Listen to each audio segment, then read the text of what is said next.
The number of gang members and affiliates in prison has soared 80% in the past 5 years to a level never seen before. 5 years ago, there were about 2,300 gang members and affiliates. In March this year, that number had risen to around 4,300. That means prisoners with gang links make up 40% of the total muster of 10,600 inmates. The fastest growth is coming from American-style street gangs who are targeting prison officers with more vicious attacks. Alex Beard with this exclusive report. Our prisons are becoming more violent and more unpredictable, change driven by a new generation of LA-style street gangs. Worst I've seen, officers lying in a pool of blood, officers being smacked around with a pool cue. There's been staff there lost an eye. Traditional gangs still have the numbers. The Mongrel Mob has the most members or associates at 1,100. Black Power has about 780. Corrections won't give an exact number for Crips, but they're third.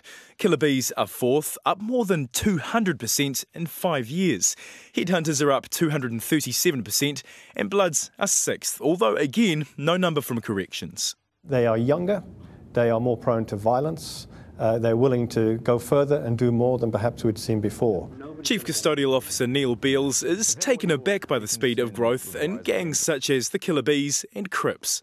They're different to the Mongrel Mob and Black Power, dominated by young men and lacking older members to keep them in line.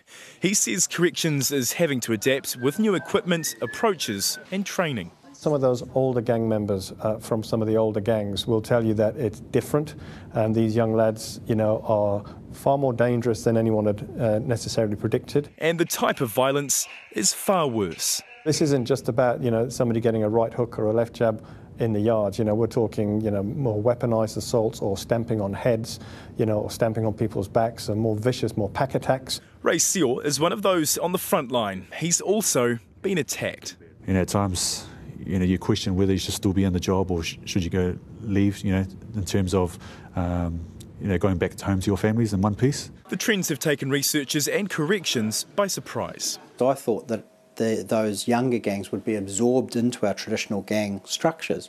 That hasn't occurred. Researcher Jared Gilbert says these gangs are driven by a materialistic culture which glamorises an MTV-style gang life.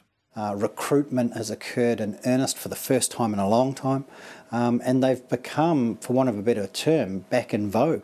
Corrections knows it has a real problem with gangs and is trying to tackle them with a new 5-year strategy, aiming to contain and disrupt their activities in prison.